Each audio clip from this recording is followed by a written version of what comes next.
Hi friend, I'm Olivia Smith. Thanks for visiting my YouTube channel where I share the latest global news every day. You can also read more news on TimeGlitter.com. You can find all the links in the video description below. In case the link isn't working, simply copy and paste the link into your web browser, hit enter, and you're good to go. Now let's jump into today's news. News headline: Volodymyr Zelenskiy pleads for more arms as frontline Ukrainian city falls. News details: Volodymyr Zelenskiy urgently asked for more weapons on Saturday. His army leaders said Ukrainian troops were leaving Avdiivka, an important city in the east. This is a big win for Moscow, the capital of Russia. It happened just before the second anniversary of Russia invading Ukraine. Zelensky spoke at the Munich Security Conference. He said that not getting enough weapons directly affects the soldiers on the front lines. It's making Ukraine lose land. Putin, the leader of Russia, benefits from us not having enough weapons, especially long-range ones. It lets him control how intense the war is, Zelensky explained. The retreat from Avdiivka gives Vladimir Putin more power in the conflict. This happens just a month before he's set to have another 6 years as Russia's leader. It also comes a day after the death of Alexei Navalny, a key opposition figure in Russia. Putin sees capturing Avdiivka as a big win. The Kremlin, which is Russia's government, called it an important victory.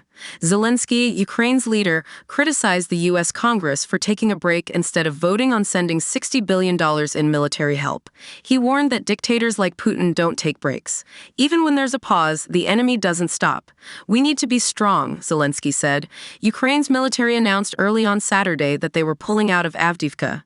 This was expected as Russian forces had surrounded the city from 3 sides. The new army chief, Alexander Syrsky, said they made this decision to protect their soldiers' lives and health. Soldiers were worried that Avdiivka might turn out like Bakhmut, another city that Ukraine fought hard to defend but eventually lost after suffering heavy casualties. Those involved in the retreat described a chaotic and frightening situation.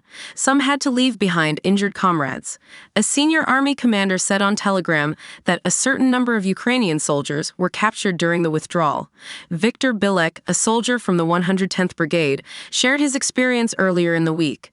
He talked about leaving a base in the southern part of Avdiivka. "We couldn't see anything outside," he wrote on Instagram.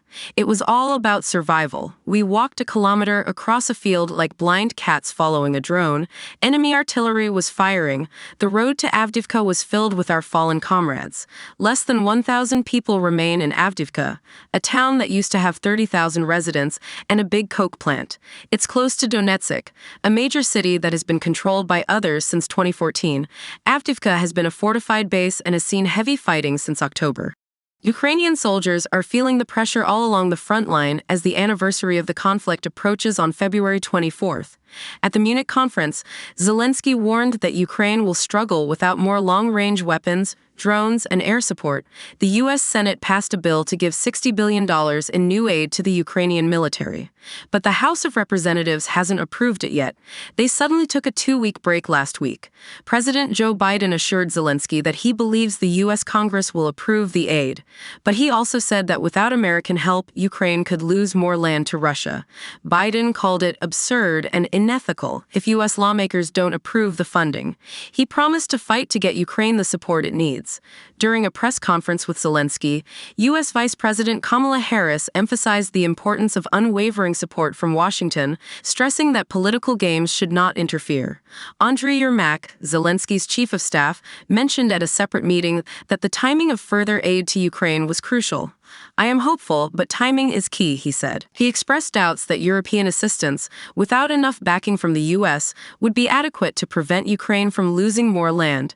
Many politicians at the conference expressed frustration, not only with U.S. isolationists but also with Europe's failure to fulfill promises of additional support. Danish Prime Minister Mette Frederiksen questioned why countries like Germany and France, which have extra supplies, were not sending them to the front line immediately. "There is not enough urgency in our discussions," she said. "We need to act faster and on a larger scale." Regarding Navalny's death in a prison in the Arctic, Zelensky held Putin responsible, stating, "Putin has the power to eliminate anyone he wants, whether it's an opposition figure or someone he perceives as a threat." The Munich conference was shaken on Friday when Yulia Navalnaya, Navalny's wife, addressed the conference following reports of his death. Navalny's press secretary, Kira Yarmish, reported that authorities in Salikerd had refused to release Navalny's body to his mother, who had arrived there on Saturday morning. Georgy Albarev, another ally of Navalny, claimed that authorities were delaying the release of Navalny's body to prevent an independent autopsy. Prison authorities stated that Navalny lost consciousness during a walk at the IK3 prison in the Yamalo-Nenets region, where he was serving a widely criticized 19-year sentence. According to OVD-Info, a Russian NGO monitoring law enforcement, at least 359 people across 32 cities in Russia were detained during vigils held in support of Navalny. Many individuals were seen laying flowers at makeshift memorials under the watchful eyes of riot police. Don't forget to hit the like button, drop a comment, share with others, and subscribe